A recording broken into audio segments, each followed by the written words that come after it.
Il y a un truc que j'aimerais bien faire un peu avec vous, c'est vrai que j'en ai jamais fait, mais j'aimerais bien faire un peu de Binding of Isaac. Je sais pas si vous appréciez ça, j'imagine aussi pareil que c'est un jeu qui est très très streamé, mais c'est un jeu que j'adore aussi, Binding of Isaac, et là j'ai rechopé la version, c'est laquelle, c'est Repentance, je sais plus lequel j'ai pris.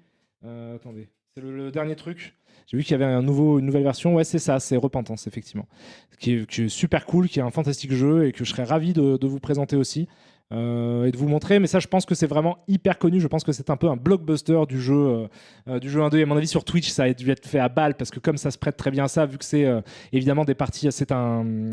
comment dire, vous avez compris, c'est-à-dire que c'est des parties évidemment en boucle, machin, etc., avec une randomisation de ce que vous y trouvez, et du coup ça se prête très bien à ça.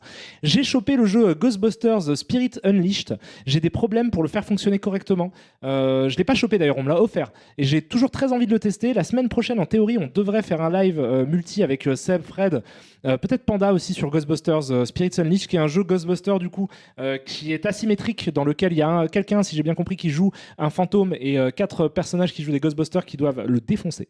Donc ça peut être très intéressant. Ce sera l'occasion évidemment de parler de Ghostbusters, et avec quelqu'un qui s'y connaît très bien, parce qu'il est absolument fan de Ghostbusters, c'est Panda, c'est un gros fan de Ghostbusters, donc on pourra discuter des films. Je pourrais vous dire à quel point j'adore le premier, à quel point je trouve que le deuxième il est quand même vraiment chouette, à quel point par contre le troisième et le quatrième sont quand même pas ouf, et à quel point le vrai troisième film c'est quand même le jeu vidéo qui est sorti avant, pas celui-ci mais celui d'avant dont j'ai oublié le nom, c'est Ghostbusters, je sais plus, mais voilà, c'est Ghostbusters, c'est un peu ça rend un peu triste en fait Ghostbusters, je trouve, la saga, parce que je trouve que les deux derniers moi m'ont pas satisfait, et alors que c'était très important pour moi comme film, parce que c'est un film que j'ai vu 1 milliard de fois quand j'étais petit, voilà. Tanugi, tu me dis quoi? Tu me dis Yo Karim.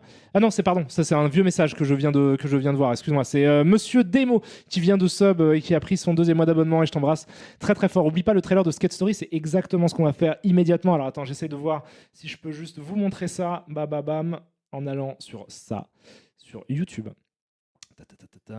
N'hésitez pas d'ailleurs à me conseiller des jeux. Waouh, Metal Slug Awakening. Ah oui, si, je suis au courant, je fais comme si je l'apprenais, mais non, je suis au courant qu'il y a un Metal Slug qui va sortir, et j'ai pas vu d'image encore, et j'ai hâte de voir ça. Mais d'abord, Skate Story. Donc du coup, trailer, ok, je vais essayer de voir pour vous mettre l'image aussi. Donc j'espère que les bandes annonces de jeux vidéo, elles sont pas strikées, ce serait complètement ouf quoi. J'en sais rien, j'en suis même plus à ça, ça m'étonnerait même pas que ça le soit. Donc du coup, si je fais clac, si je fais clouk, si je fais switch, si je fais sbang, ouais, ça fonctionne. Alors voilà, oh, je me suis caché, je me suis cassé, non, bah c'est parce que je me suis trompé en fait. Il faudrait que je sois là-dedans. Voilà, fantastique. Vous m'avez en petit. Donc Skate Story, official gameplay trailer, Devolver Digital Showcase 2022. Il y a 4 mois que c'est sorti. Ah oui, il y avait un gameplay trailer qui est sorti il y a 2 ans en fait, qui est sur IGN. Bon, on va voir ça. Vous avez le son? La réponse est non. Je vois que vous n'avez pas le son. N'hésitez pas à me le dire. Alors attendez, bougez pas, je vais vous mettre le son. Clac. Là, vous avez le son.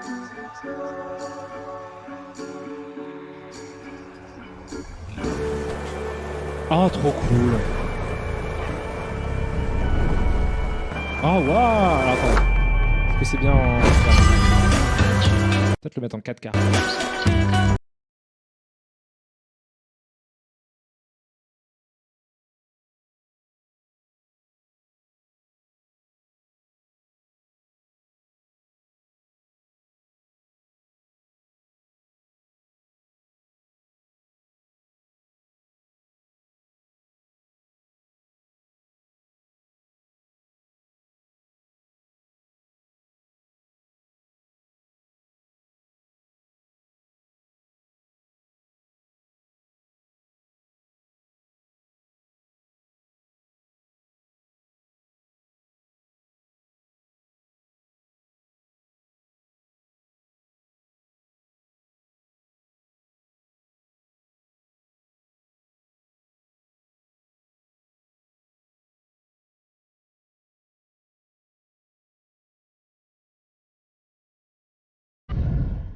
Ah, trop bien.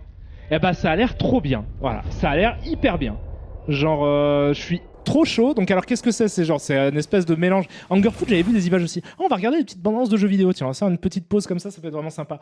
C'était hyper cool, non? Ça a l'air d'être un mélange entre Skate, Tony Hawk et Incassable. C'est où tu joues le personnage de Samuel Jackson dans Incassable.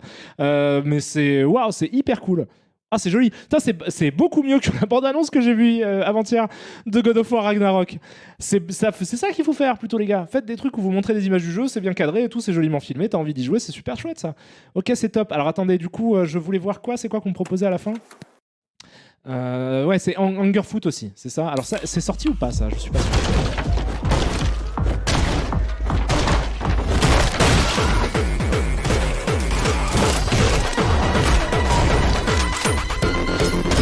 Ça, j'ai déjà vu des images.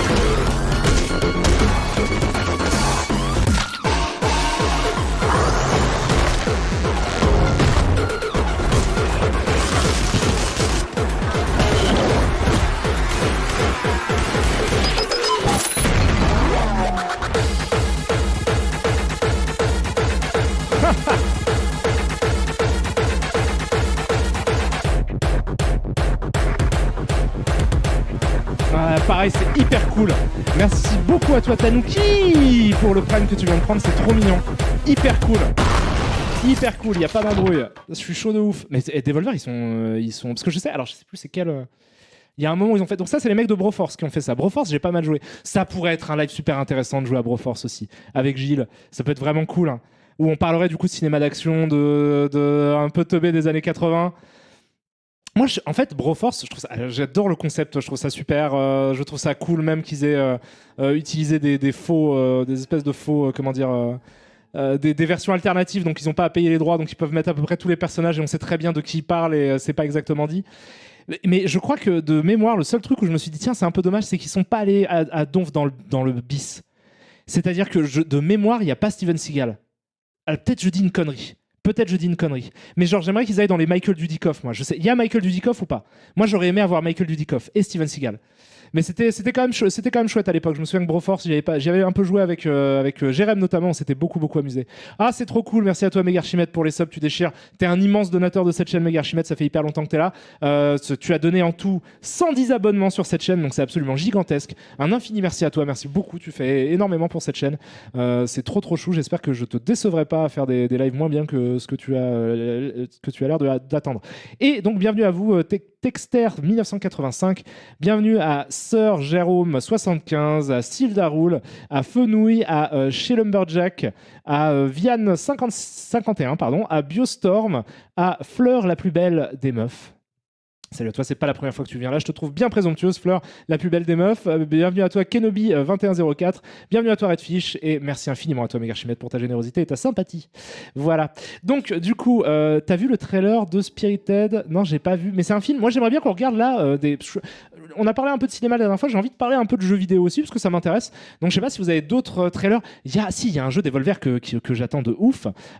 Merci à toi, Handb76. Alors, merde. Ah, j'ai oublié le nom. C'est un jeu Devolver aussi. Je vais taper Devolver Trailer, je vais voir ce que ça propose. Ce stream n'est pas sponsorisé. Merde, je voulais pas faire ça. Ce stream n'est pas sponsorisé par Devolver, qui ne me donne pas du tout d'argent. Mais n'hésitez pas, les gars, de chez Devolver, si vous avez des thunes à claquer, n'hésitez pas à m'en filer dans mes poches. Je serais ravi de présenter certains de vos jeux, et notamment, effectivement, The Plucky Squire, qui est un des jeux qui m'a le plus, un des trailers de jeux vidéo qui m'a le plus plu. Je me suis dit, ah, waouh, oui, ok. Je veux tout à fait jouer à ce jeu vidéo-là avec plaisir. Donc si jamais vous voulez faire une OP Devolver, je vous envoie ce message. Vous ne me regardez pas parce que vous en avez rien à foutre de moi. Et vous savez pas ce que vous ratez, les gars. Mais après, bon, je vous en veux pas d'avoir mauvais goût. Mais c'est super. There was a plucky squire named Jot. Jot roamed the land in search of adventure, battling beasts, helping the helpless, and generally being very heroic. But then, one day, he discovered something rather curious.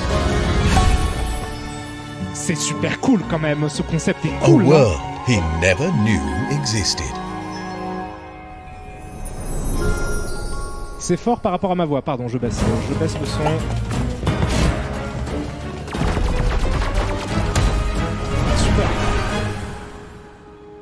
Super. Voilà. J'ai hyper envie de jouer à ce jeu-là, je sais pas vous. Ça, c'est un des trucs qui me donnait le plus envie en voyant cette bande-annonce. Je me suis dit, putain, celui-là, c'est obligé, je le fais. Obligé, je le fais. Donc ça a l'air hyper cool. Il y a quoi d'autre comme truc intéressant? C'est quoi? C'est Doctor Strange 2? Oui, Doctor Strange 2. Qu'est-ce qu'on a comme truc sympa, comme bande-annonce de jeux qui vont sortir? C'est ça qui m'intéresse. Ceux qui sont sortis, je les ai ratés de toute façon. Ah, il y a un jeu Sherlock Holmes. Alors, voyons à quoi ça ressemble un jeu Sherlock Holmes aujourd'hui. Lovecraft Sherlock crossover. First gameplay trailer PS5, PS4. Est-ce que c'est un jeu qui est sorti avant et c'est juste un portage? Ou est-ce que c'est un nouveau jeu? Sherlock Holmes The Awakened. Ah, c'est un remake. C'est un remake d'un jeu de 2006. C'est ça? J'y ai pas joué à celui-là. Et pourtant, je devrais parce que c'est Lovecraft du coup. Donc, mais je savais en fait, c'est pour ça que je me suis dit, est-ce que c'est pas déjà fait? Je savais qu'il y avait un jeu Sherlock Holmes qui mélangeait aussi l'univers de Lovecraft. Donc ça, c'est un remake. Ok. Mais voyons ce que ça donne parce que ça m'intéresse.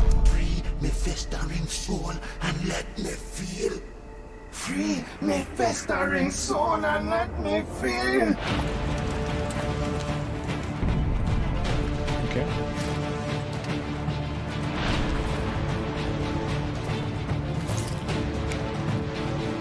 Here, let me help.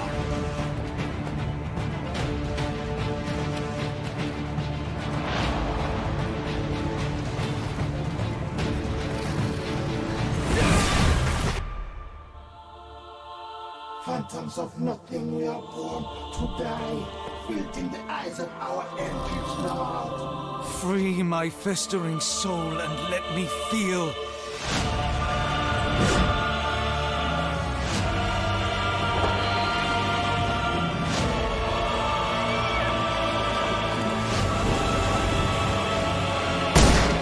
What the hell were you doing? He almost killed you. I don't... You're right. Let's go, Watson. Ok. Donc c'est vraiment littéralement Sherlock meets Lovecraft, quoi. Je suis aussi un peu chaud, hein, parce que alors donc on voit que c'est un peu un remake parce que c'est vrai que visuellement je pense qu'il y a moyen de faire un peu mieux aujourd'hui. Ceci étant dit, moi ça me parle complètement, c'est le genre d'ambiance qui me parle déjà complètement.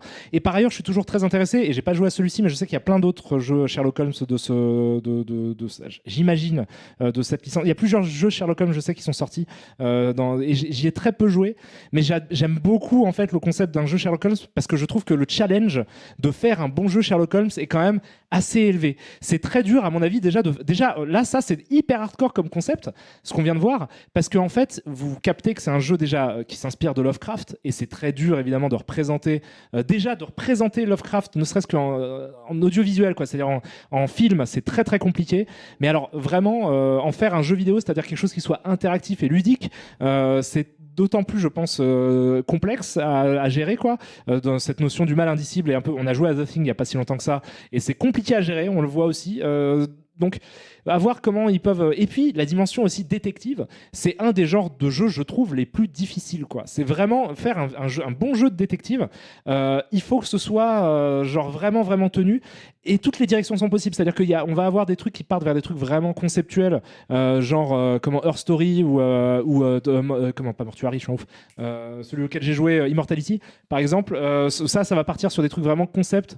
Et ça va permettre, du coup, en fait, le fait de se dire ce sont des jeux qui sont conceptuels et très indépendant et un peu libre et un peu foufou, ça permet aussi de laisser beaucoup de liberté à la personne qui joue, ce qui est supposément une des prérogatives dès lors qu'il s'agit de faire un jeu de détective, puisque ce qui est toujours extrêmement gratifiant dans le fait de résoudre une enquête, c'est techniquement de résoudre une enquête grâce à des indices qu'on a un peu remis dans l'ordre grâce au pouvoir de notre cerveau. Par conséquent, dès lors qu'on applique à ça une interface, tout devient des questions à choix multiples, ce qui du coup brise un petit peu le concept de détective du truc, quoi. Ça fait que c'est très dur de faire un jeu de détective, et donc je suis très curieux de voir ce qui se fait aujourd'hui autour du personnage de Sherlock Holmes, puisque ce que j'attends, c'est qu'il trouve des manières sophistiquées et intelligentes en fait de mettre en scène en langage de jeu vidéo, quoi, des idées de détective qui suppose en théorie une grande liberté offerte aux joueurs, et donc c'est toujours toucher un petit peu la limite du jeu vidéo que d'aller dans cette direction-là, puisque vous arrivez forcément à un moment où vous vous dites du coup, si je le laisse tout faire, comment est-ce que ça peut être gratifiant pour lui, quoi. Donc il y a un équilibre à trouver entre ces deux trucs-là, et c'est pour ça que ça m'intéresse, les jeux globalement, les jeux de détective. Wait, il a joué à Immortality en stream sans se faire ban. C'était compliqué. Hein. J'avais un bouton sur la touche de je coupe l'image et tout, et j'avais trop peur. Quoi. Mais j'ai fait que le début du jeu, donc et il y a eu très peu de cul dans ce que j'ai vu. Donc, Jado27, merci infiniment à toi. Tu me dis coucou Karim et le chat, des bisous, je t'embrasse très fort. C'est très gentil, merci beaucoup à toi pour ta générosité. Le dernier jeu original Sherlock Holmes, c'est sur la jeunesse de Sherlock, ça s'appelle Sherlock Holmes Chapter 1. Et c'est un super personnage, Sherlock Holmes. Moi, je connaissais très peu, j'ai lu mes premiers Sherlock Holmes, en fait, il y a seulement quelques années. Quand j'étais plus jeune, je connaissais pas du tout. J'ai jamais eu l'occasion, en fait, de... Je sais pas si je t'ai remercié en B76, mais je crois que oui. Je t'embrasse très fort. Et c'était juste pour revenir à un message qui me disait Karim, tu as déjà joué à Pathologique 2, c'est incroyable et très méta, ça mélange théâtre et jeux vidéo, c'est très cinématique. Je sais, j'ai commencé à y jouer, mais genre une demi-heure, et en fait, j'avais pas le temps de me lancer à fond dedans, mais je me suis renseigné sur le jeu quand même. Et je sais qu'il est non seulement il est très apprécié, et je sais que pour le coup il est très original comme jeu, et je sais qu'il est aussi assez dur. Ça c'est un truc qu'on m'a beaucoup répété, que Pathologique 2 c'était compliqué comme jeu, donc je l'ai pas fait, mais j'ai commencé vite fait. Et Dragblast, tu cites aussi Obradin et Outer Wilds, des jeux d'énigmes enquête. Donc tu dis après Obradin et Outer Wilds, des jeux d'énigmes / enquête me semblent tellement fade. Franchement, je n'ai pas joué à aucun de ces deux jeux-là, mais ce sont systématiquement, quand je dis que j'apprécie l'idée de faire des jeux de détective, etc., c'est ceux qu'on me cite en premier, et notamment Obradin, qui est Obradan. Merci Bigali. Donc Obradin, qui revient très souvent comme un exemple, je ne sais pas si vous avez déjà vu des images, c'est hyper intéressant en plus visuellement, Obradin. Et ça revient toujours comme un grand classique en fait du jeu d'enquête, et donc forcément ça me motive de ouf. Je sais que Seb adore ce jeu là par exemple, lui il me l'a beaucoup recommandé. Ouais, le style visuel est super intéressant je trouve. Ah merci beaucoup à toi. Attendez, je baisse aussi le son de YouTube, pas que ça vous dérange non plus. Clac. Comme ça. Merci beaucoup à toi Shuri92 pour les subs que tu viens d'offrir à la commu, et bienvenue à vous. N'oubliez pas votre serviette. Bienvenue à toi Antiversum, bienvenue à Dogtrax, bienvenue à Random le Rouge, et bienvenue à Icori54. Un grand merci à toi Shuri92.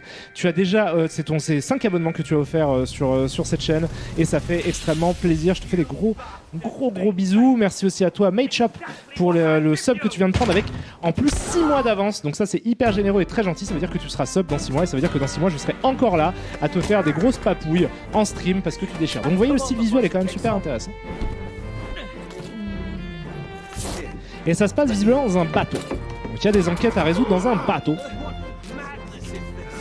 Obradin c'est une dinguerie, et Outer Wilds mon jeu préféré de ces dernières années. Je te les conseille fortement Karim. Non mais il y a un moment que je vais être obligé de les faire de toute façon parce que les gens ont l'air d'essayer de me forcer.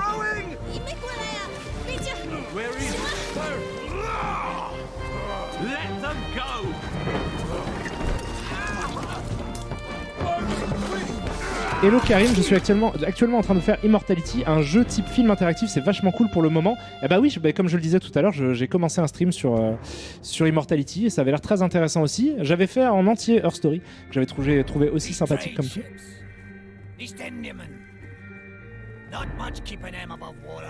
Ça a l'air hyper intéressant. Pourquoi Twitch dit que t'es sur Tumper? Parce que j'étais sur Tumper jusqu'à il y a peu. Je viens juste d'arrêter et de regarder des bandes annonces de jeux vidéo. Merci à toi Keiso pour le sub. Tu me dis salut Karim, salut le chat, toujours un plaisir de te suivre. Gros bisous à toi Keiso, merci infiniment. Voilà, la catégorie n'a pas été changée, ça arrive. Oui, si les modos pouvaient le changer, en même temps je peux le faire. Mais non, je me suis remis en discussion. Oh, c'est pas grave. C'est pas grave. Je pense que les modos le feront. Ça me donne envie de le refaire rien qu'à voir le trailer.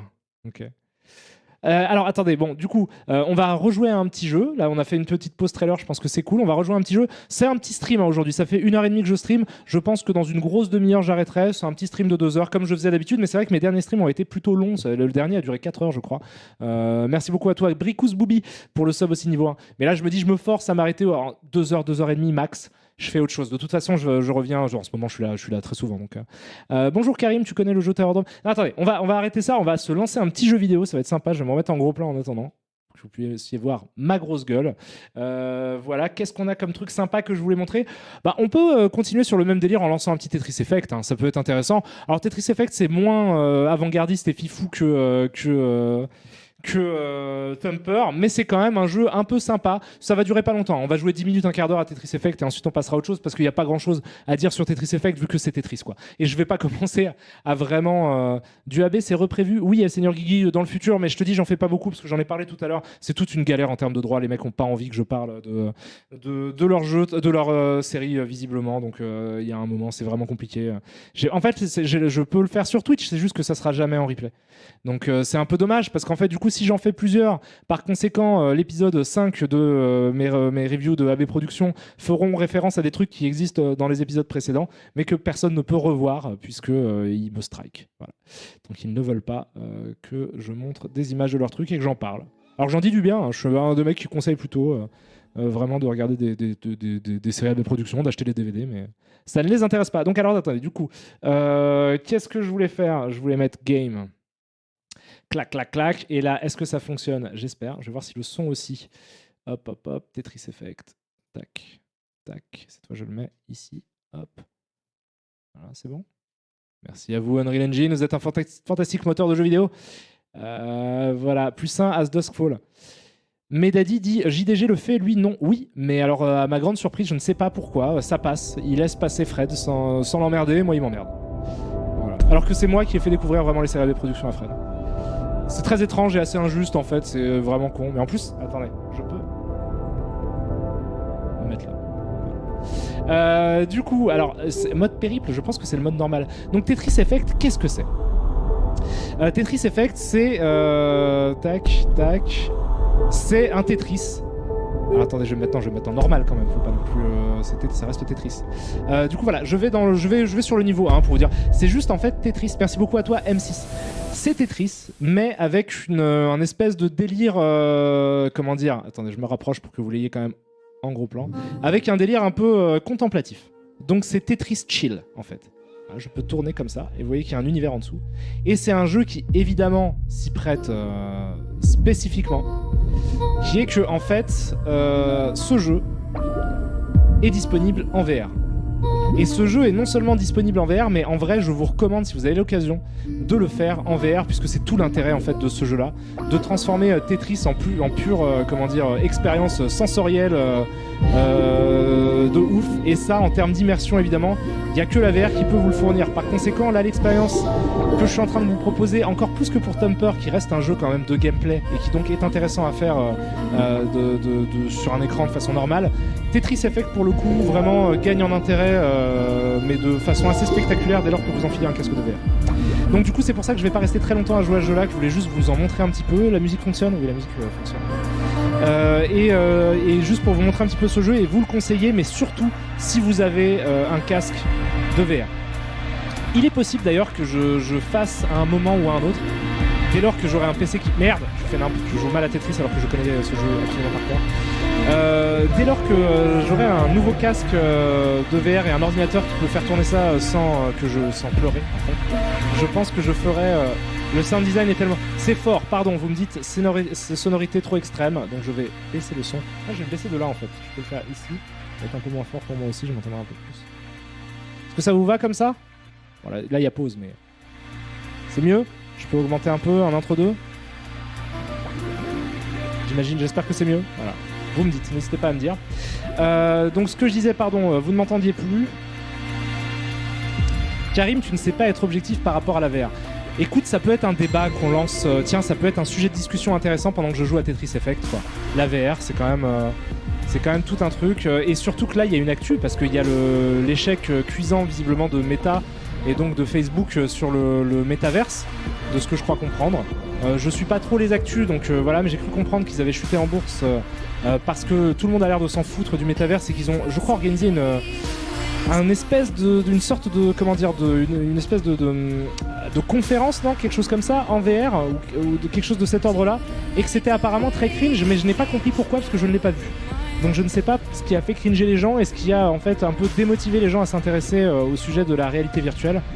Sachez quand même que moi je considère que c'est absolument merveilleux la réalité virtuelle. Voilà. Et je comprends tout à fait le côté, parce que c'est une conversation que j'ai souvent avec des gens qui sont beaucoup plus hermétiques à ce concept-là que moi et qui donc ont tendance à... Vous me dites quoi ? Le son est toujours un peu fort par rapport à ta voix, je vais continuer à le baisser. Là ça va mieux ? Ça va mieux comme ça ? J'espère que ça va mieux. Voilà. En même temps, le truc de Facebook, ça a l'air d'être VR Chat en moins bien. Je ne sais pas. Je crois que la possibilité est probablement, je ne sais pas si le métaverse fait ça ou si c'est juste la technologie du nouveau casque VR Oculus. C'est le le Quest Pro qui est sorti récemment, si je ne m'abuse, c'est bien ça.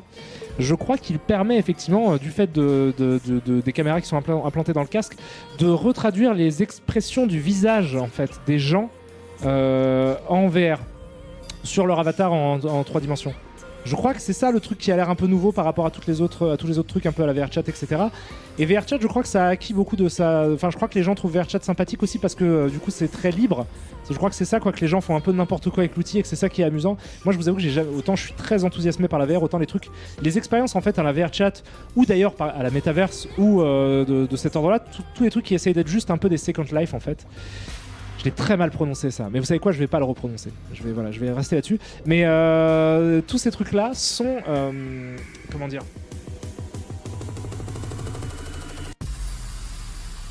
ce sont pas mon centre d'intérêt principal dès lors que je pense à la VR. C'est pas ça qui m'intéresse dans la VR en fait. C'est pas l'expérience de pouvoir construire un réseau social autour en VR quoi. Ça c'est pas un concept qui m'intéresse. Ou enfin, vaguement quoi, c'est plus, pour le coup plus par curiosité, mais ça c'est vraiment juste parce que j'aime la VR, parce que je me fous des réseaux sociaux, c'est pas quelque chose qui m'intéresse. Globalement je trouve que c'est des trucs qui sont assez limités et très pernicieux et je les trouve assez vicelards, donc en fait Facebook, tout ça, c'est pas mon kiff et par conséquent je me fous un petit peu de ce qui se fait dans les trucs de cet ordre-là en VR. Par contre, il y a à côté de ça une foultitude d'applications de la réalité virtuelle et de la réalité augmentée aussi, parce qu'on n'en parle pas, mais c'est quand même aussi une étape importante dans le monde de la réalité virtuelle. La réalité augmentée, c'est un gros truc aussi. Donc, je redéfinis les termes. La réalité virtuelle, c'est quand vous vous projetez dans des univers qui n'existent pas du tout. La réalité augmentée, c'est quand vous faites apparaître en overlay, quoi, par-dessus le réel, des objets qui n'existent pas ou des trucs qui n'existent pas, quoi. Et moi je trouve que c'est absolument fantastique et révolutionnaire et incroyable le concept de la VR. C'est pas quelque chose de si récent que ça, c'est à dire que l'Oculus à l'époque l'Oculus Rift a été un petit peu le fleuron des nouvelles technologies VR. C'est un petit peu ça qui a relancé l'intérêt, mais c'est quelque chose qui est discuté depuis très longtemps en fait, qui est une espèce de vieux fantasme presque cyberpunk en fait, la VR. Et évidemment moi c'est quelque chose qui agite si vous voulez tout un imaginaire et tout un tas de fantasmes en fait que je trouve absolument incroyable. C'est-à-dire que au-delà on peut discuter de l'état de la technologie aujourd'hui et du fait que peut-être que c'est pas si révolutionnaire que ça, et le gros argument par exemple de Seb qui au départ était plutôt enthousiasmé par la VR, etc. Les quelques fois où on en a discuté récemment en fait, dit que ça fait un peu gadget parce qu'il n'y a pas de gros jeux, il n'y a pas de AAA, à l'exception peut-être d'Half-Life Alyx qui est une superbe expérience de jeu vidéo quand même. Il n'y a pas tant que ça d'expérience jeux vidéo haut de gamme quoi, qui dépend de la VR. On n'est pas là encore non plus. Et c'est un peu vrai, hein. C'est vrai que sorti de Half-Life Alyx, de Boneworks, de quelques expériences comme ça de jeux vidéo, peut-être que la proposition de soft autour de la VR peut être décevant. Mais on peut quand même, je pense, à minima reconnaître que même si c'est le cas, et même si on considère que aujourd'hui la VR est pas prête à être ce qu'elle pourrait potentiellement devenir, c'est quand même assez vertigineux en termes de ce que ça peut être, quoi. C'est-à-dire que si c'est un peu merde, je fais nimp, et c'est un peu dommage quoi. C'est-à-dire qu'en fait le fait que les gens n'y croient pas trop et justement se répètent ces arguments-là en disant il n'y a pas grand-chose d'autre que des applications gadgets en VR, je pense qu'en fait ça, c'est ce qui empêche aussi la VR d'être ce que je pense elle aurait pu être même aujourd'hui si un intérêt sérieux avait été porté par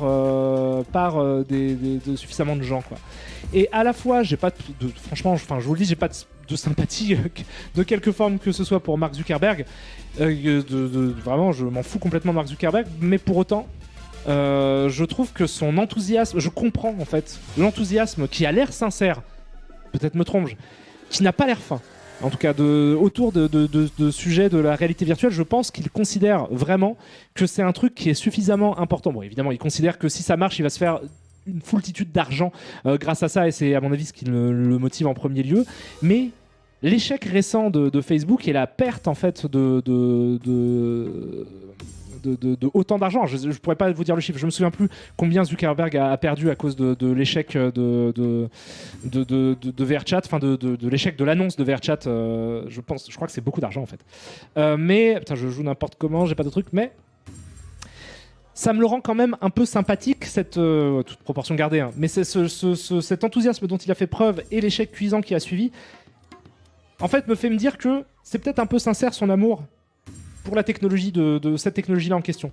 Je pense qu'il a envie de se projeter un peu dans le futur et qu'il s'imagine que la VR fait partie de ce futur. Et évidemment, il veut être à l'avant-garde de ça pour pouvoir faire beaucoup d'argent. Encore une fois, hein, je crois pas que ce mec-là soit de philanthrope de quelque manière que ce soit pour de vrai. Je pense que juste il considère que si jamais ça pète, il veut être à l'avant-garde du truc, il veut être au top du machin, et c'est pour ça qu'il a investi des sommes colossales d'argent dans ce projet-là, avec en fait peut-être un manque de pif aussi, parce que je pense qu'il s'est peut-être un peu emballé, voilà, mais le fait que ça lui retombe sur la gueule par une perte sèche d'argent quand même me fait me dire que ouais, c'est peut-être un truc auquel il croyait vraiment et dont il a mal géré la com, et donc il y a une maladresse que je trouve un peu qui me rend un peu plus sympathique qu'avant, même si ça reste Mark Zuckerberg quand même, le patron de Facebook, qui est un peu un des empires du mal du moment.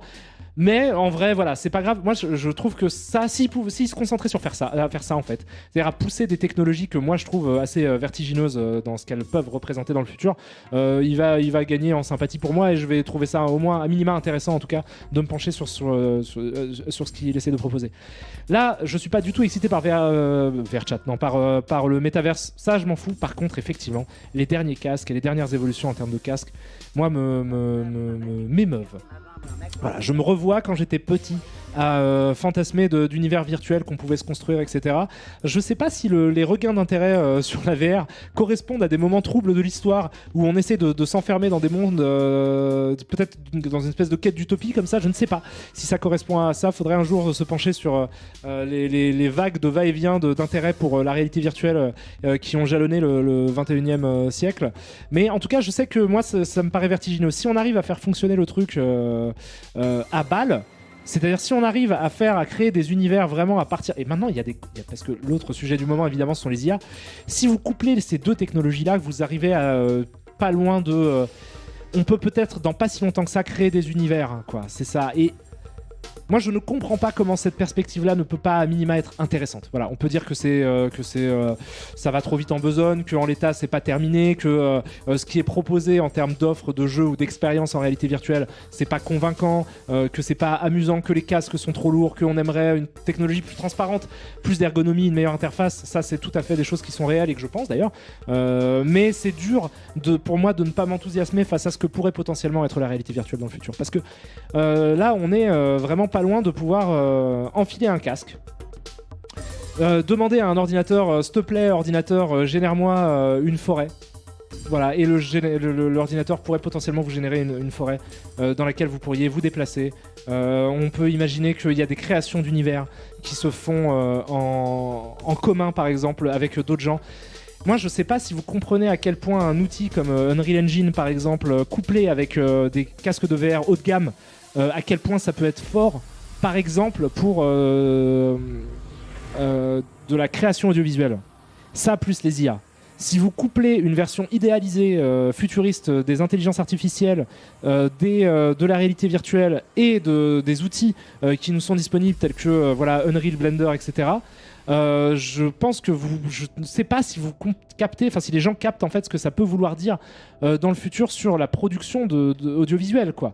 Alors peut-être qu'on peut me rétorquer que oui, mais ça sera pas exactement la même chose, etc.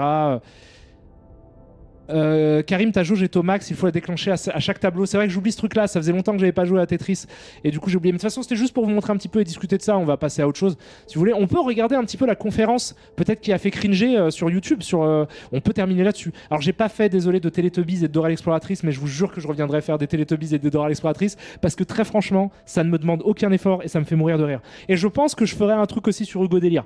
Hugo Délire, on se fera les sagas si vous voulez. Hugo Délire, on finira peut-être sur du Hugo Délire. Vous savez ce qu'on va faire? Là, ça fait combien de temps que je stream? 1h45. On va regarder des bouts de la conversation, en tout cas l'objet du cringe, donc l'objet qui a déçu les gens à propos du métaverse et des annonces de Facebook.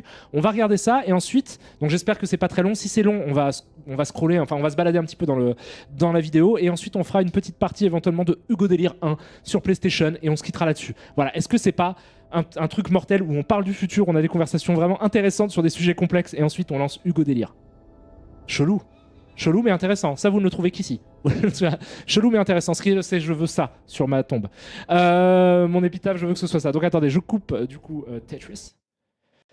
Si Tetris, faut que tu regardes une comédie, ça te fera te poiler de rire. Une de mes pires blagues depuis ma naissance. Je m'excuse officiellement auprès de ma mère. En revenant en gros plan, salut à tous, c'est Karim Debache, comment allez-vous? Donc super, attendez, je repasse en mode le chat, voilà, on en était là. Donc je vais taper, je pense que si je tape genre VR, métaverse, je ne sais pas quoi, Facebook, donc méta, Facebook, annonce peut-être, announcement, c'est ça qu'il faut que je tape. Bam, Ra. Voilà, donc souvenez-vous, hein, ces lives sont les lives qui s'appellent les VRAC. Voilà, salut Karim, ça fait 10 ans que je te suis et j'aime énormément ce que tu fais étant passionné de cinéma depuis mon enfance. Tu m'as appris énormément en me faisant rire à la fois. Merci beaucoup de rien. C'est ça, j'adore apprendre en faisant rire. J'adore faire des proutes en lisant du Proust. Ce qui est une porte ouverte vers un nombre de blagues infini. Mais merci beaucoup à toi. Merci à Superpixel 119 pour ton deuxième mois de sub. Merci à Inaki MCF. Merci à Leska. Vous déchirez de ouf. J'espère que je n'oublie personne. Si je vous ai oublié, ça veut dire que je vous aime encore plus. On va partir sur cette base. Si j'ai pas prononcé votre nom et que vous m'avez donné des thunes, ça veut dire que je vous aime plus que ceux que j'ai nommés. Voilà. Alors, du coup, oh non, pas la conf du cringe. Ah, c'est si cringe que ça. C'est si cringe que ça. Alors attendez, c'est quoi le truc? Il n'y a plus les dislikes maintenant sur YouTube, donc je peux pas voir ce qui a cringé. Ça, c'était il y a un an, donc c'est pas ça. MetaConnect 2022 en 10 minutes, c'est net, c'est un vrai truc, c'est un vrai résumé. Allez, c'est pas mal ça. La promesse, en tout cas, il y a 3 semaines. Something to share with you today, and I think you're going to be really excited. So, we've taken everything we've learned from Quest 2 and designed an all-new headset Attendez, to je do décale ma tête. just that.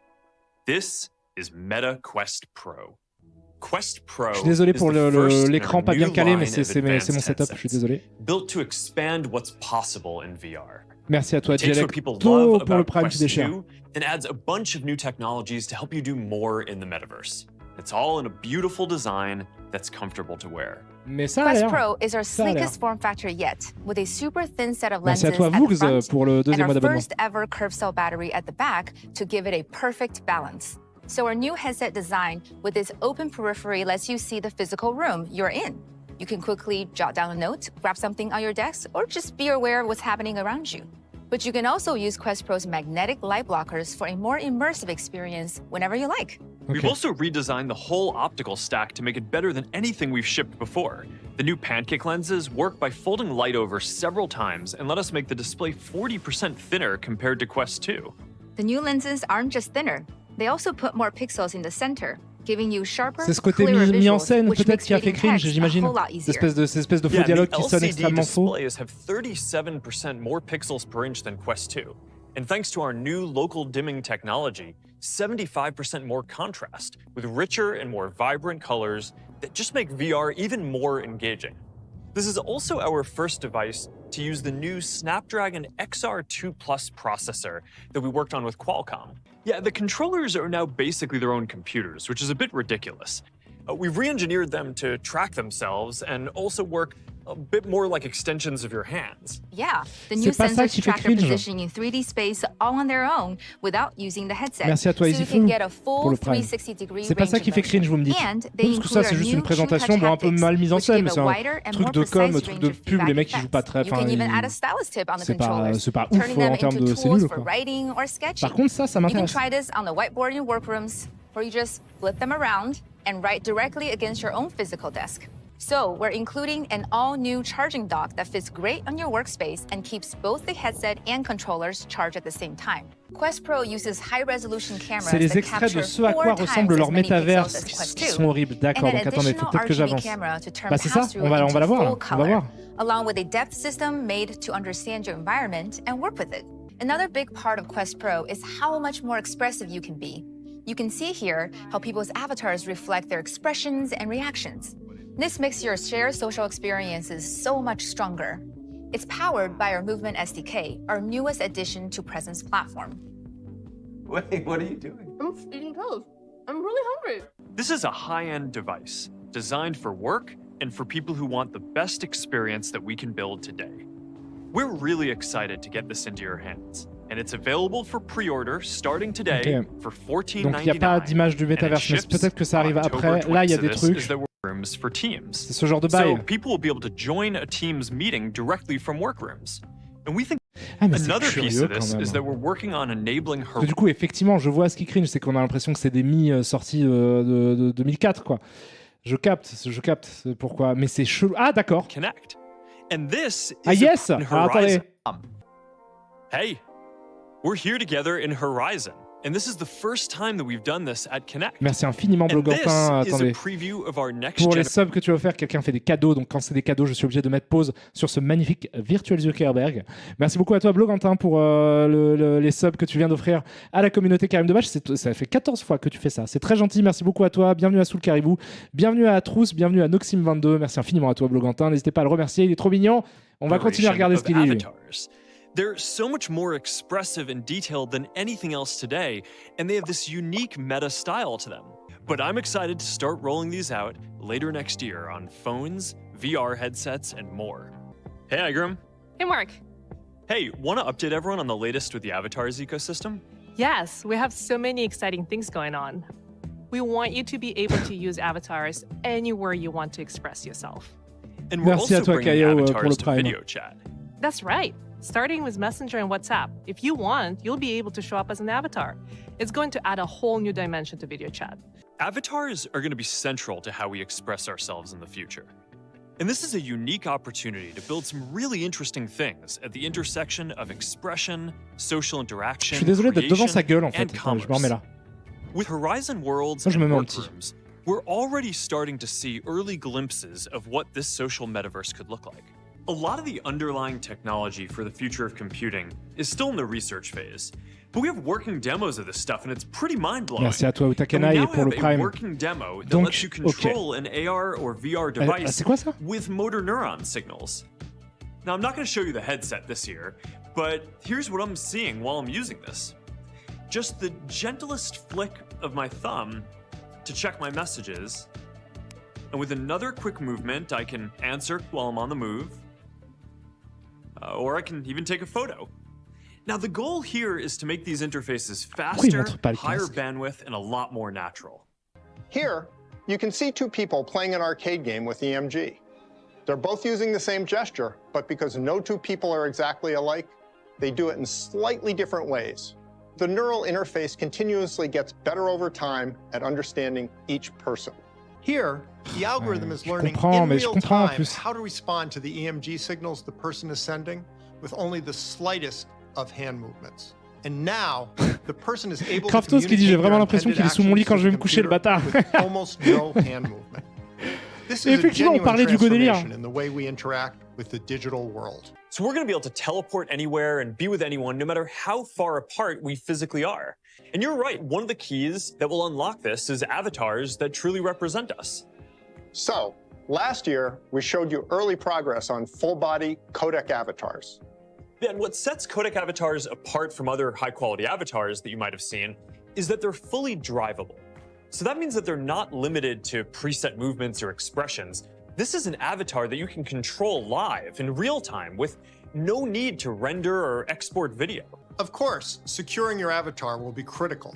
We're already thinking about things like encryption and tying your avatar to an authenticated account.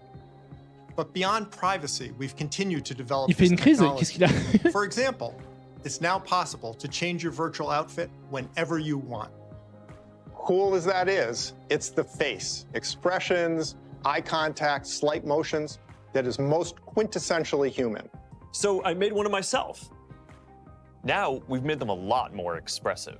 And not just simple things like en fait, c'est un truc de malade, hein, parce que ça, tout ce qu'ils disent là, c'est comme. En fait, je comprends tout à fait le cringe que vous avez ressenti. Things like raising an eyebrow, Mais en vrai, c'est ouf, hein. Widening my eyes. C'est or juste qu'ils scrunching sont my cons nose. en com, en fait. These avatars are way better at capturing those subtleties that define physical Enfin, ils interactions. sont cons. They're just Désolé much pour more cette insulte. natural. And C'est being idiot able to de control vendre. the lighting on the avatars adds another dimension of life to them. When we move the light around, you can see how it interacts with my hair, or reflects on my skin, and you can even see it in my eyes. Now, these are awesome, but they also take a really long time to generate. So we're working on something that's a lot quicker for people to use. And we've made a lot of progress with what we call instant avatars. All you need for the scan is your phone, and you can pretty much do this anywhere with reasonable lighting. She Non, mais scans là, her il parle face from de. different angles with a neutral expression for about 30 seconds, then spends another minute and a half making a variety of expressions. And that's really all there is to it. Hi guys, my 3D avatar is ready for use in my phone or VR. It just took a few hours to generate after my scan, and the team's working on making that processing a whole lot faster. Attends, mais ça veut dire quoi? Ça veut dire que tu peux te prendre en Now, photogrammétrie obviously, this isn't the same à quality as l'arrache? you just saw with the 2.0 codec avatars. However, they're still pretty expressive and realistic. There's still plenty left to do, and everything we've just talked about is still research. It may or may not end up in our products, but it's definitely a glimpse of where technology's headed. Philosophically, we've always been about building in the open. We'd rather show the progress we're making and talk about the challenges we're still working through. We don't have all the answers because some of them just don't exist yet. We're all on this journey together. So if you care about technology and how it can help us connect, if you want to help build a world where we can all experience things that haven't been possible before, if you believe in a future where we can all do more and be more present, Il y a déjà des LiDAR dans les smartphones. Oui, je sais, tu peux faire de la photogrammétrie avec ce que tu veux, mais j'imagine que là, ils pensent à une interface hyper simplifiée où tu peux prendre des photos de toi et avoir immédiatement un modèle 3D de toi qui a l'air correctement rigué et qui répond en fait surtout à ce qui capte en fait. Enfin, c'est de la motion capture immédiate, quoi. Ça, pour de la prévise au cinéma, c'est un truc de ouf. Après, voilà, peut-être ça, c'est aussi parce que j'aime bien l'audiovisuel, quoi. Du coup, si vous voulez faire un storyboard de n'importe quel film, en fait, c'est un truc de malade. C'est hyper pratique. Mais par contre, il y a un énorme problème déjà de com globalement, mais surtout en fait de la façon dont ils présentent les choses. Tu sais, de la com, mais parce qu'ils te présentent, en fait, ils te montrent une technologie, mais qui est vraiment pas mal, hein, c'est très intéressant. Là, déjà, je vois plein de possibilités, en tout cas, de choses à faire intéressantes avec la techno, mais en fait, ils l'utilisent sur des runners de téléphone, quoi. C'est hyper chelou, c'est super bizarre. Donc, je ne comprends pas, en fait, effectivement, le move commercial qu'il y a derrière, parce qu'en fait, les mecs qui vont... C'est-à-dire, c'est un énorme piège pour les gens qui ne comprennent pas, en fait, les technologies qu'il est en train de décrire. Et qui ont peut-être là effectivement juste la notion qu'il y a des softs, il y a des LiDAR, il y a des trucs de photogrammétrie qui existent sur téléphone et que donc c'est pas si ouf que ça. Mais en fait, c'est une effroyable façon de leur vendre parce que vous allez pouvoir faire quoi avec ce truc? Jouer à Temple Run. Tiens, mais d'accord, mais Temple Run en fait ça marche très bien et j'ai pas besoin de faire ça dans le vent. Enfin, en plus cette utilisation elle est débile parce que c'est le même mouvement c'est juste t'as pas de téléphone dans la main. Mais ça change quoi du coup? Parce qu'avec un téléphone ça marche très bien en fait. Donc du coup ils sont dans un truc, là ils sont dans une... C'est bizarre cette vibe. Putain, c'est bizarre, hein. Je sais pas, moi j'aurais pas investi autant d'argent déjà d'une part. Puis surtout j'aurais fait un truc où juste quitte à montrer Enfin j'aurais simplement pas mis de runner de téléphone, quoi. J'aurais pas mis ça. Parce que ça, effectivement, si tu couples le fait que tu peux potentiellement capter les mouvements de ton visage et les retranscrire, donc ce que je comprends en temps réel sur un avatar 3D, bon, comme c'est faisable avec une caméra et une webcam, mais tu sais, avec une caméra, il faudrait un setup de performance capture avec un casque et une webcam devant, etc. Alors que là, techniquement, tu as juste le casque de VR à porter. Donc si tu couples ça, par exemple, avec, je sais pas, des gants haptiques, disons, par exemple, tu peux faire un truc où tu te déplaces, où tu interagis vraiment avec d'autres êtres humains, et donc ils peuvent lire sur le visage tes émotions, et c'est quand même super cool, quoi.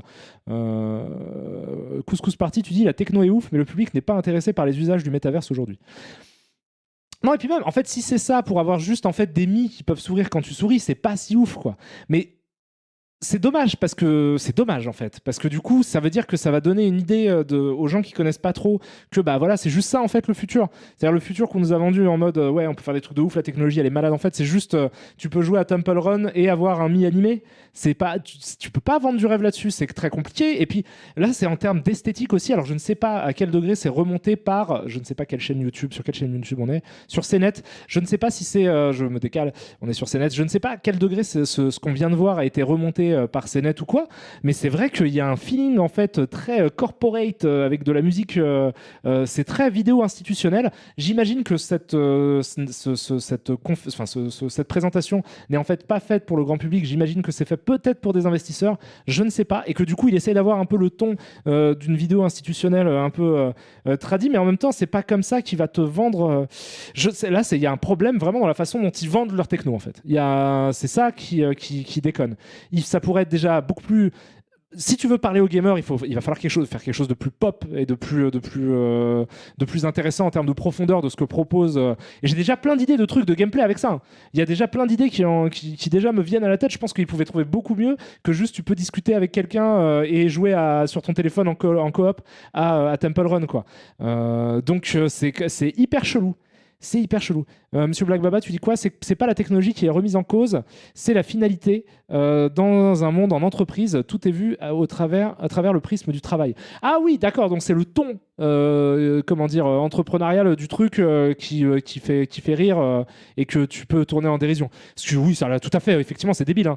Mais c'est trop un coup manqué, quoi. Parce que putain, mais si t'avais autant d'argent à investir dans un truc de VR, mais là, il y a moyen de changer le monde. Hein.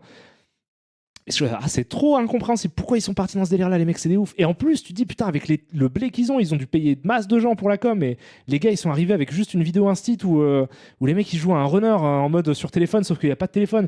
Ce qui n'a aucun intérêt. Mais alors qu'en vrai, genre, si tu vends ça à une société de production audiovisuelle, je crois avoir compris qu'ils veulent remplacer les smartphones avec leur nouvelle technologie, Karim. Non mais là c'est peut-être juste trop tôt, pas le Poutine, parce que remplacer un smartphone tu peux pas le faire avec un casque comme celui qui vient de montrer quoi. Tu vois, le Quest Pro il peut pas remplacer ça remplacera de façon très efficace à mon avis les téléphones portables dès lors que ce sera incrusté dans des lunettes qui font cette taille là, qui sont tout à fait maniables et que tu peux du coup projeter des trucs. On n'en est pas là en termes de il y a 5-10 ans de miniaturisation de technologie qui devrait avoir lieu avant de commencer à dire ça vous allez pouvoir jouer à Temple Run. C'est pas une bonne strat pour moi ça. Pour moi là il faut juste parler déjà des applications concrètes que tu peux faire dans plein de domaines. Alors moi mon domaine c'est l'audiovisuel donc je vois tout de suite ce qu'on peut faire avec, mais c'est vrai que j'imagine que même en termes d'imagerie médicale si vous voulez il y a plein de choses qu'on peut faire là-dedans qui peuvent servir à plein de gens différents. Moi je sais que si j'avais l'opportunité de vendre ça à des sociétés de production, je pourrais alors j'ai pas de recherche et développement, je pense que ce serait très compliqué, mais on pourrait penser à une solution par exemple de prévise, un truc qui serait développé en software où tu peux théoriquement donc du coup te déplacer dans des univers virtuels avec des caméras virtuelles en couplant ça avec Unreal, avec Megascan et tous ces trucs là, et donc là tu peux créer des storyboards qui sont inimaginables en termes de qualité de prod quoi. Alors après on va me dire oui mais les storyboarders comment ils vont faire? Oui mais ils feront ça en fait. Mais du coup c'est vrai que cette techno là c'est une boîte que tu peux ouvrir et tu peux en faire. Je parle globalement pas forcément du métaverse du tout. Hein. Je parle juste de la technologie, de la finalité de la technologie, de la réalité virtuelle. Au départ, la réalité virtuelle, c'était juste un casque que vous mettiez sur la tête et vous pouvez voir dans un environnement tridimensionnel, vous projeter à l'intérieur. Là, du coup, si en plus il comprend les mouvements de votre visage, plus les mouvements de vos mains par conséquent, qu'on couple ça avec une technologie de gants haptiques qui permet du coup de sentir les objets que vous tenez, puisqu'il y a un système qui retient vos doigts selon que si vous posez sur un truc d'objet. C'est des technologies qui sont en train d'être développées. Imaginons, ce qui n'est pas forcément nécessaire selon moi, mais un truc où on puisse se déplacer sur un tapis, tout ça, ce qui existe aussi d'ailleurs, ça peut être complètement fou. Il peut y avoir des applications complètement dingues quoi. Moi c'est pas la technologie que je remets en considération, c'est juste qu'effectivement s'ils voulaient lancer un grand mouvement un petit peu enthousiaste, populaire, un petit peu un truc un petit peu c'est raté quoi. C'est genre faut pas faire ça quoi. Voilà, bon bah c'est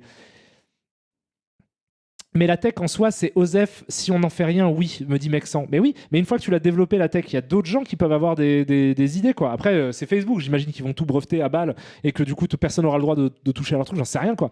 Mais en tout cas, dès lors qu'il y a suffisamment de gens, en fait, qui s'intéressent. Et c'est con parce que là, en fait, il remplit pas son rôle. Si vous voulez, une société comme celle-ci, une boîte comme Facebook, comme Meta, du coup, qui a des milliards à investir dans ce type de technologie-là, devrait effectivement déjà être à l'avant-garde de ce qui peut se faire techniquement. C'est-à-dire que quand il propose un Second Life bis, ça ne peut pas ressembler en fait techniquement à un Miiverse, quoi. Ça peut pas ressembler au mini Nintendo, parce que les mini Nintendo ils coûtent pas 2000 balles pour que tu les vois fonctionner. Donc c'est juste en termes de pur d'attrait visuel, quoi. On n'est pas là du tout. Et du coup, c'est eux, ils avaient presque, en fait, ils se sont mis dans une position où ils sont un peu responsables, finalement, d'une certaine manière, de l'univers de la VR, quand bien même il existe des concurrents. Je sais que le Pico 4, par exemple, est assez populaire, etc. Mais ils se sont mis à l'avant-garde de ça, nécessairement, et donc ils se sont ajoutés un grand pouvoir impliquant de grandes responsabilités, disait le poète, mais on est dans un monde d'irresponsables, et du coup, en fait, ils pourraient, avec autant d'argent et autant de force de frappe médiatique, en fait, faire un coup complètement spectaculaire qui relancerait l'intérêt potentiel pour ces technologies-là dans l'opinion publique et qui, du coup, à terme, en fait, créerait des technologies beaucoup plus intéressantes que juste jouer à des smartphones. Et c'est dommage, en fait. C'est un acte manqué, pas juste pour la compagnie Meta. C'est vraiment dommage d'être là. Moi, en vrai, je suis hyper enthousiaste. Moi, j'ai très envie, pour tout vous dire, d'avoir un MetaQuest Pro et d'expérimenter des trucs avec, de vous le montrer et tout. Hein.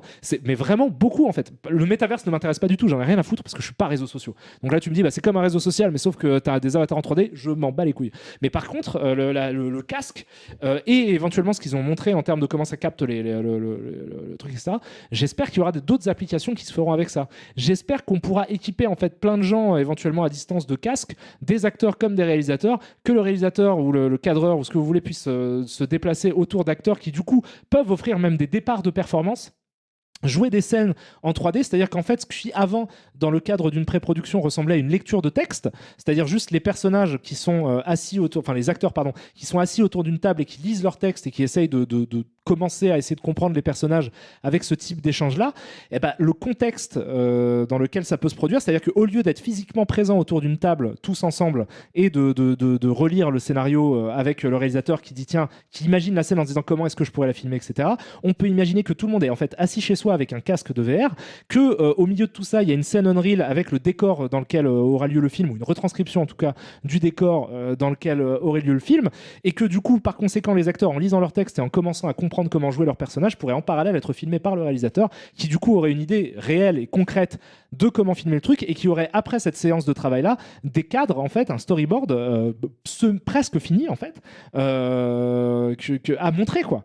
C'est-à-dire que, étant donné que les modèles 3D peuvent être déplacés par une tierce personne qui serait le réalisateur Unreal, enfin la personne qui s'occupe de la scénographie, par exemple, dans Unreal, vous pouvez avoir un technicien, en fait, qui est en train de bosser à placer des décors, etc., à placer les personnages comme ils seront. Les acteurs, eux, juste avec leur casque, se contentent d'offrir une performance par rapport sur leur visage, quoi, du coup. Et le réal peut cadrer avec son cadreur, avec son storyboarder, pardon. Et du coup, là, tu peux faire un truc qui est mais inestimable. Ça te fait gagner énormément d'argent à des productions audiovisuelles, je pense. Ou en tout cas, ça change pas drastiquement le budget, et tu peux avoir quelque chose de beaucoup plus fini et de beaucoup plus carré en termes de découpage technique dès lors que tu arrives sur ton tournage, quoi.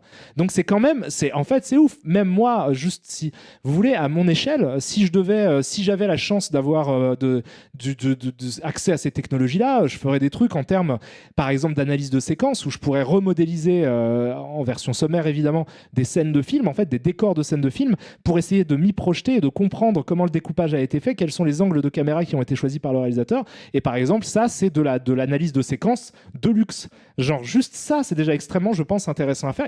Mais le nombre d'applications, en tout cas dans le domaine de l'audiovisuel, qui est le domaine que je connais le plus, sont absolument vertigineuses et intéressantes.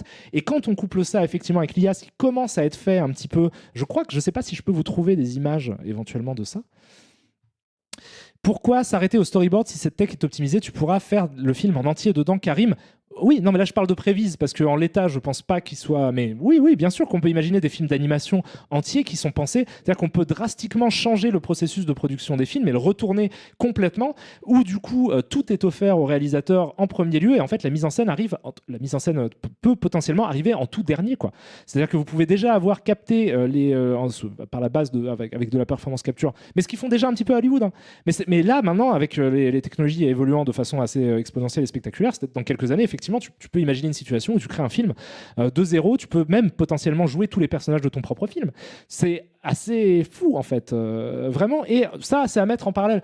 Tout seul isolé dans son coin, en fait, ça n'a pas grand sens, mais le monde étant ce qu'il est, les gens fonctionnent quand même les uns par rapport aux autres. Et du coup, en fait, si vous prenez ces technologies de VR-là et que vous les couplez avec ce qui se fait, par exemple, chez Unreal Engine et donc chez Epic Games et tout ce qu'ils développent en termes de, d'accès à des modèles 3D notamment, ou à des scans, parce que maintenant ils ont racheté, je crois, ils ont Megascan, ils ont racheté, je sais plus, l'autre truc qui fait de la photogrammétrie, qui chope des trucs. Maintenant, vous avez des tonnes de modèles en fait gratuits que vous pouvez directement foutre dans Unreal Engine. Vous avez MetaHuman qui permet d'avoir des humains qui sont pas photoréalistes non plus, mais qui sont quand même de qualité haute, quoi, et qui sont tout à fait utilisables. Moi, je considère que ça peut être absolument révolutionnaire. Ça va pas tuer l'industrie, mais en fait ça veut rien dire tuer l'industrie, c'est parce que encore une fois il fallait 5 fois plus de personnes en 1930 pour faire un film, quoi.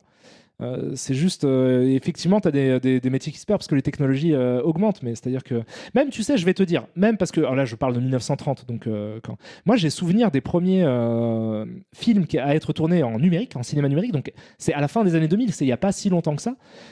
Tu sais que si tu tournais en Viper, c'est pas comme quand aujourd'hui tu tournes avec une Ursa ou même avec une Harry d'aujourd'hui. Si tu tournais en Viper en 2007, que tu étais Michael Mann ou David Fincher, tu avais un mec avec un chariot de disque dur qui devait pousser le disque dur derrière le gars qui tenait la caméra, tu vois. Donc, et il y a un moment, ils ont dû se poser la question de bon, maintenant on peut faire 100, en fait. Qu'est-ce qu'on fait ? Est-ce qu'on continue à prendre des mecs pour pousser des chariots de disque dur, ou est-ce que du coup on optimise le truc pour en faire quelque chose de plus praticable ? Ça, c'est une conversation, mais à ce tarif-là, du coup, tu peux remonter, et du coup, ça veut dire que tu comprends pas comment fonctionne le temps, parce que, enfin, pas toi personnellement, pardon, c'était pas une insulte, mais je veux dire, quand tu commences à rentrer dans cette logique-là, tu te dis bah oui, bah. Mais du coup, si chacune des micro-décisions qui avaient été prises dans le processus d'automatisation en fait, de la production des films, si on s'était posé cette question-là, bah, tu serais là avec tes caméras de 40 kilos en fait, et du coup, il n'y a que 4 studios au monde qui pourraient faire des films parce que tous les autres n'auraient pas les moyens de se les payer parce qu'il faudrait des caméras gigantesques, des bobines absolument dantesques, que tu vois, tu vois, tu pourrais dire aussi, bon, c'est un peu chiant. C'était sympa quand dans les projections les péloches prenaient feu, tu vois, les premières versions, parce que ça donne du travail aux pompiers. Tu fais bah oui, mais non, en fait c'est quand même plus pratique que les péloches ne prennent pas feu quand les films sont projetés, donc on préfère décaler ça, quoi. Et effectivement là il y a toujours des gens créatifs derrière, hein. Là pour le coup c'est pas automatisé comme dans le cas de l'intelligence artificielle. Alors, il faut des gens pour porter les casques de réalité virtuelle pour positionner des caméras et réfléchir au plan que tu fais. C'est juste que du coup ils ont moins à faire avec leur imagination et plus avec quelque chose de plus concret, quoi. Donc bon, moi ça m'intéresse de ouf en tout cas. Même à basse échelle, Unreal Engine est vraiment incroyable. Faut voir ce que Zulux, alors je ne connais pas, pardon, a fait sur son stream avec du Yugi. Je ne sais pas. Je n'ai pas vu, du coup je ne pourrais pas te dire. Je sais que Unreal Engine c'est absolument ouf en fait. Comment après ça avance. Moi je trouve que c'est fantastique. Je trouve que MetaHumans m'a un petit peu peut-être déçu, encore que je trouve que c'est quand même ouf, quoi, d'avoir accès à des modèles de haute qualité comme ça, gratos, genre intégrables directement dans un univers de jeux vidéo ou de cinéma ou quoi que ce soit, que en quelques clics tu puisses faire ça. Moi je suis pas spécialisé Unreal, c'est-à-dire que j'ai pas de compétences tant que ça en Unreal. J'ai bidouillé un petit peu vite fait. J'ai jamais fait du Unity non plus, j'ai jamais fait de Godot ni rien, donc je m'y connais très peu. Mais le peu que j'ai fait, c'est vrai que ça m'a placé dans des situations assez spectaculaires. Par exemple, avec Jordan, qui bosse sur certains épisodes de Joueurs du Grenier, il y a certains épisodes où on pouvait construire ensemble, en collaboration, le décor. Alors, on ne le faisait pas en VR, mais on le faisait sous la forme de... comment dire, de façon collaborative. C'est-à-dire qu'on créait un univers tous les deux et chacun de nous, on plaçait des éléments de décor, on faisait le travail de décorateur en fait, pour créer des scènes 3D. Et juste le fait, en cloud en fait, de pouvoir se projeter dans un univers avec d'autres gens et de réfléchir à comment créer quelque chose, c'est-à-dire non seulement sans avoir à se déplacer, Et simplement, parce que si vous voulez faire ça, en fait, vous allez faire des repérages, vous allez aller dans un lieu bien précis. Donc les repérages, il faut que la personne soit disponible pour vous ouvrir les portes. Il faut plein de choses, c'est compliqué. Il faut réunir plein de gens dans un même lieu, etc. Là, vous pouvez créer des univers virtuels, avec des gens autour de vous, et vous pouvez ensemble discuter et expérimenter des points de vue et des axes de caméra qui auraient été très compliqués à faire sans. C'est-à-dire que si je veux prendre un plan zénital hyper haut dans le ciel de je sais pas quelle scène, machin, etc. Bon, bah, faut un drone, c'est compliqué. Faut même un drone, faut un drone avec une énorme caméra dedans. Faut un hélicoptère, en fait. Pour faire ça, maintenant, vous pouvez simplement le faire dans le confort de votre bureau, en portant un pilou. Vous pouvez le faire en pilou, quoi, ça. Donc, c'est vraiment assez ouf. Après, qu'est-ce que vous me dites ? Vous me dites des choses intéressantes. Monsieur Black Baba, tu me dis, Karim, en gros, il a réussi à afficher des modèles 3D de ses cartes Yu-Gi-Oh! Quand il les place sur son terrain sans rien faire de son côté. Ah, d'accord, c'est ouf, c'est cool. C'est cool.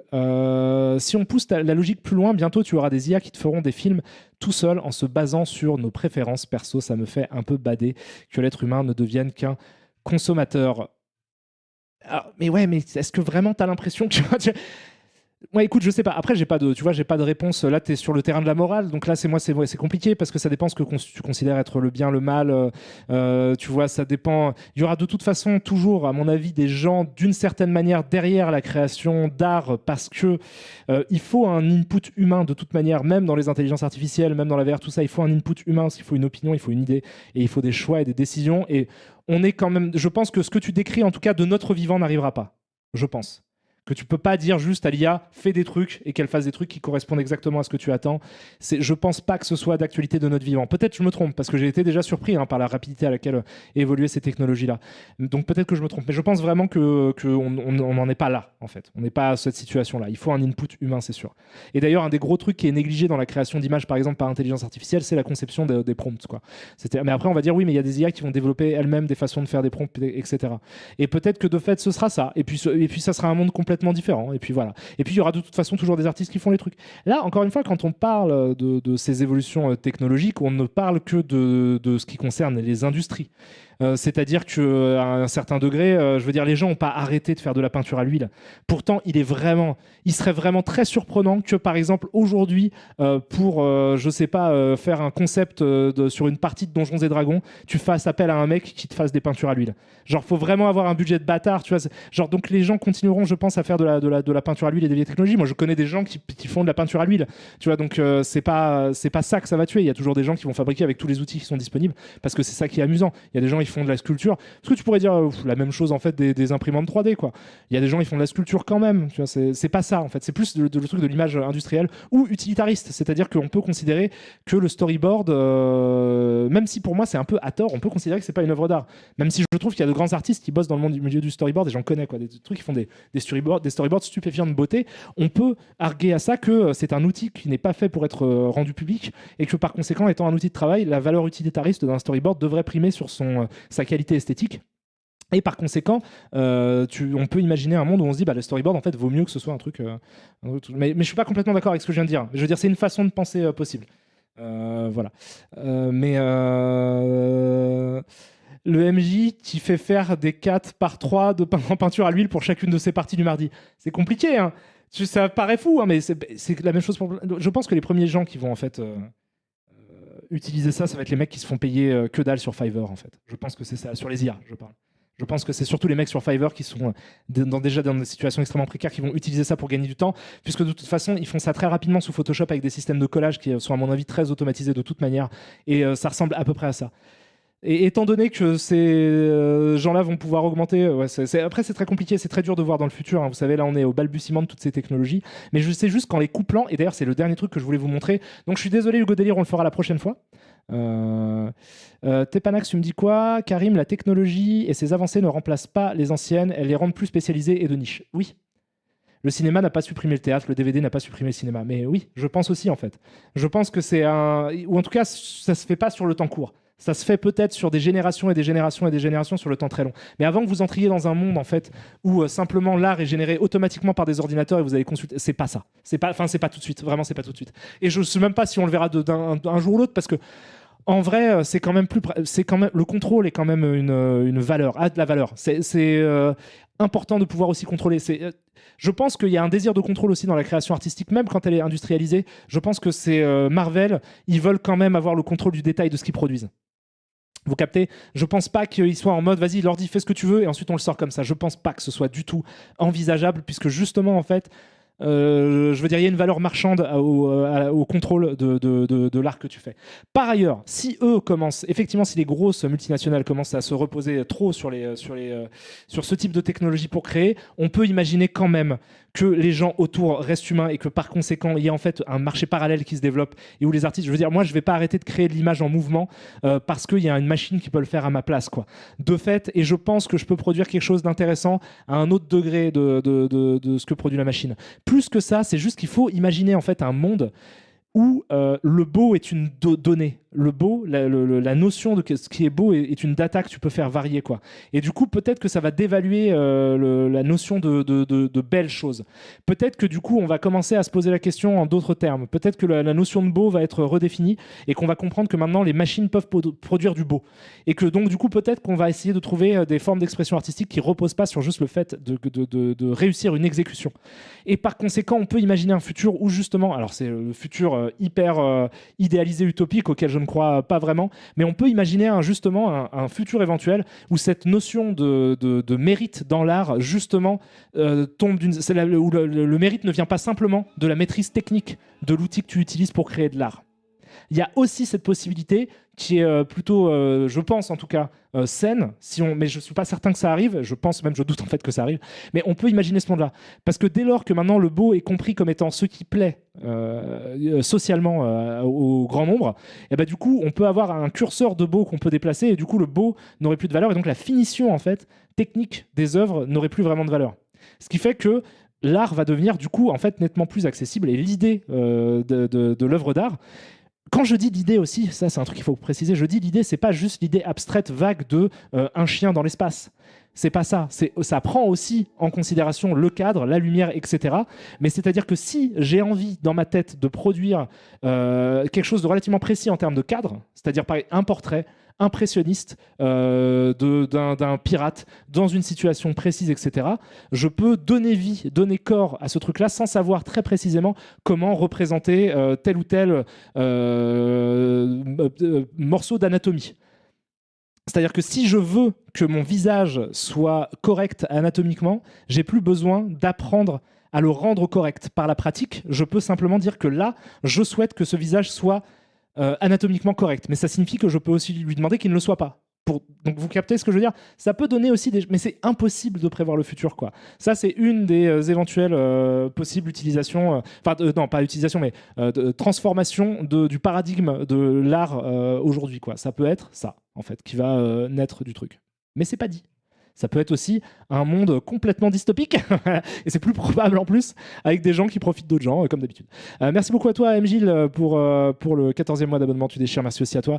B. Patrice, vous êtes trop mignon. Parce que je précise quand même, avant de vous quitter, parce que ça fait déjà... Donc je vais essayer de retrouver juste les trucs dont je vous parlais pour un dernier petit mot. Ça fait 2h20, j'ai dit 2h30 max, donc du coup je vais vous quitter.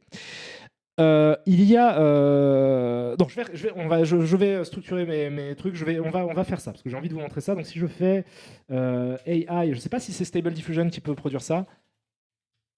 Diffusion VR. Deforum, non, c'est pas Deforum. Voilà, ça, si c'est Deforum. Peut-être. Voyons voir. Hello friends, welcome to AI Flux. In today's video, we're going over a project called Deforum. Deforum is the first attempt I've seen at merging VR. Alors je fais une pause. Il y a écrit Deforum Project. Deforum, c'est un fork en fait, en quelque sorte de Stable Diffusion qui permet de produire de la vidéo, mais de la vidéo assez abstraite. J'en ai déjà montré sur ce stream, c'est pour ça que je vais pas rester très longtemps dessus. Mais en gros, c'est vous lui dites, vous programmez des mouvements de caméra et ensuite vous lui dites quoi voir dans les mouvements de caméra.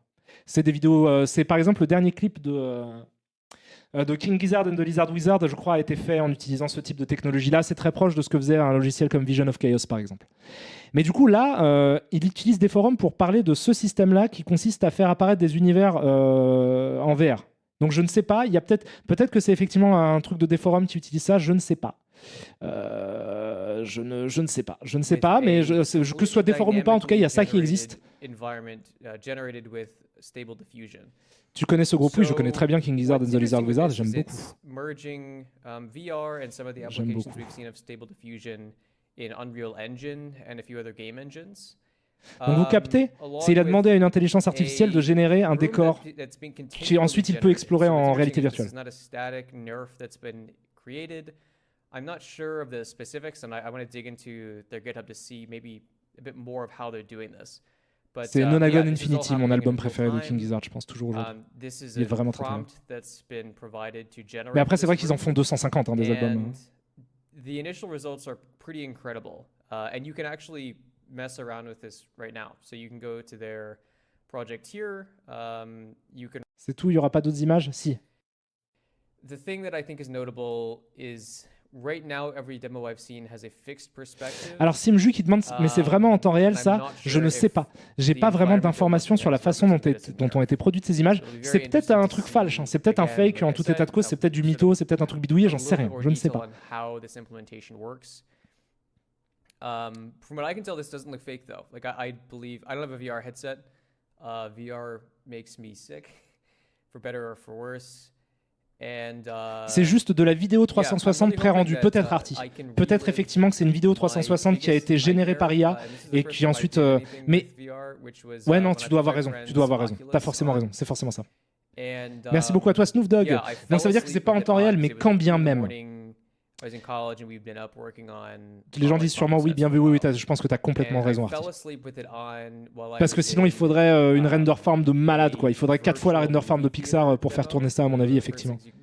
Mais c'est pas, ça veut dire qu'on peut générer déjà des vidéos, effectivement, 360 avec quand même une perspective qui ressemble à un truc correct. Alors, à quel degré ça a été bidouillé après dans un soft, je ne sais pas.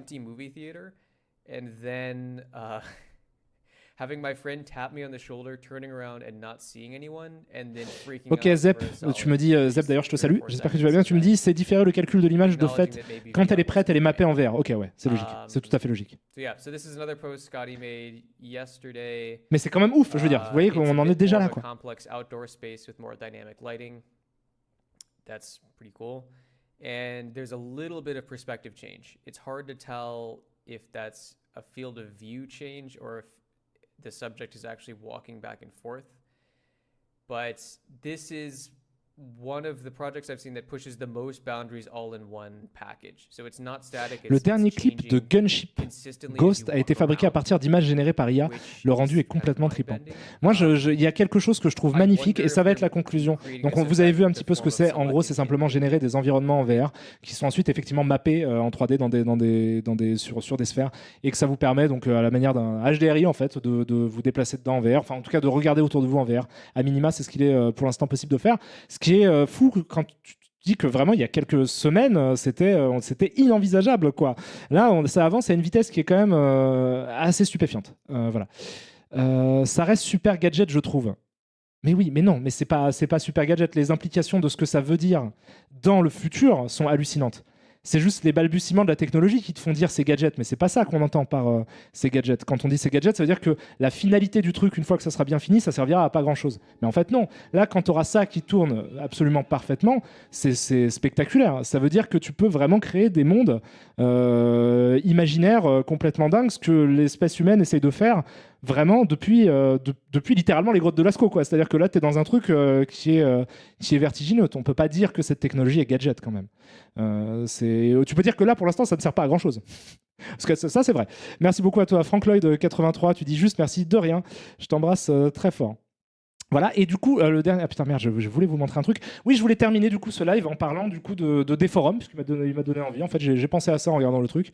Donc, si je tape Deforum vidéo, à mon avis, je vais trouver des exemples, Deforum music vidéo, Stable Diffusion Animation peut-être, je sais pas. Parce qu'il y a pas mal de clips, d'images qui sont sortis, et je trouve que c'est une nouvelle forme, pour le coup, d'expression artistique, qui est... Non, c'est vidéo. Une nouvelle forme d'expression artistique qui peut être... qui est nouvelle, qui existe depuis moi. Vision of Chaos, ça a été les premières vidéos que j'ai vues qui produisaient ce type de truc, c'était il y a quelques années quand même. Mais du coup, maintenant, avec Deforum, c'est quand même... c'est beaucoup plus vertigineux. Alors celle-là, elle a pas l'air ouf. Mais en gros, c'est ça. Le concept du truc, c'est de... donc, vous voyez, ces mouvements, en fait, ont été pensés. C'est-à-dire que la personne qui a fait cette vidéo, potentiellement, a dit « je veux que ma caméra fasse ça ». Il est très simple, par ailleurs, à l'aide de certains scripts, de créer des mouvements de caméra dans Blender et ensuite d'exporter les mouvements de caméra pour les rentrer dans des forums. Donc, vous pouvez... C'est une autre façon de penser l'audiovisuel. Puisque, en vrai... oui, mais il faut voir combien de temps ça prendrait. La VR avait le même genre d'émulsion à la base. Au final, ça reviendra peut-être, mais d'ici quelques années, voire plusieurs dizaines d'années. Donc bon, oui, mais ça, tu peux dire ça de tout, quoi. C'est si les gens s'y intéressent pas, effectivement, ça va mourir comme une lettre morte qui donnera rien d'intéressant en termes de technologie. Oui, évidemment que là, je parle dans un futur éventuel dans lequel les gens s'intéressent au truc et arrivent à transcender justement l'immédiateté du moment présent et du fait qu'on est au balbutiement de la technologie pour réussir à se projeter dans une expérience de pensée dans l'avenir où on peut se dire, oui, parce que le jour où ces trucs-là seront vraiment terminés et où ça fonctionnera, qu'est-ce qu'on pourra faire avec? Mais c'est le cas de toutes les technologies en fait, parce que sinon si tu restes, tu vois, parce que en fait il faut bien, c'est pour que les choses deviennent réelles, il faut qu'elles soient virtuelles à un moment. Ce que je veux dire, c'est qu'en fait il faut que ce soit une idée qui n'est pas actualisée. Virtuelle, ça s'oppose à actuelle, quoi, et qui n'est pas actualisée, qui est mais c'est l'idée de, enfin là pour le coup c'est vraiment toutes les inventions de l'espèce de l'humanité qui ont commencé par des idées et qui ensuite se sont transformées en des concepts un peu plus poussés, qui ensuite se sont transformés en des trucs un peu balbutiants, qui ensuite ont donné des belles inventions. Mais il faut pas se laisser justement piéger par l'immédiat, quoi, parce que ça c'est le truc à la Facebook. Effectivement, quand tu vois le truc de Meta, tu te dis mais aujourd'hui ça ne sert à rien. Et c'est vrai, en plus tu as raison en disant ça, mais c'est juste que du coup il faut bien que les choses commencent quelque part et se dirigent vers quelque chose, sinon on fait jamais rien. Mais en tout cas voilà, donc c'est le type je vous redis un petit peu vite fait comment sont faits ce type d'animation. C'est qu'en fait c'est simplement vous définissez donc un mouvement de caméra et après avoir défini le mouvement de caméra, vous lui dites quoi voir pendant ce mouvement de caméra et vous pouvez évidemment changer avec le temps ce que l'intelligence artificielle vous donnera à voir. Par conséquent, c'est, je trouve, une nouvelle forme d'expression artistique qui est très intéressante puisqu'elle rebat les cartes de la façon dont on pense l'image animée, où d'habitude on avait toujours tendance, traditionnellement en tout cas, à penser à ce qu'il y a dans l'image pour ensuite réfléchir à comment on le montre, donc comment on le filme. C'est pour ça que le cinéma, on peut considérer qu'il vient d'une certaine manière du théâtre, quoi, parce que du coup, c'est souvent quand vous faites un découpage, un scénario, c'est en gros une continuité dialoguée en fait, qui sont juste une série de situations que vivent des personnages. Et ensuite, une fois que vous avez ça, vous faites ce qu'on appelle un découpage technique par-dessus, c'est-à-dire que vous considérez comment vous allez filmer les séquences que vous avez mis en scène en termes de topographie et de mouvement des personnages, quoi. Et du coup, là, c'est pour le coup quelque chose de vraiment nouveau, c'est-à-dire que vous pensez le découpage de votre œuvre d'abord en réfléchissant au mouvement que fait votre caméra. Et ensuite, vous pouvez le remplir. Donc, il y a un retournement en fait de la façon de créer de l'image animée qui est, je pense, assez intéressante. C'est pas un truc à se taper le cul par terre non plus. Et puis en plus, le résultat est pas ouf. Mais c'est intéressant parce que, étant donné que toutes les images existent, 2h30, c'était l'animation. Les mecs, c'est des ouf. Hein. Étant donné que, attendez, je vais taper des forums après Stable Diffusion, des forums, tac.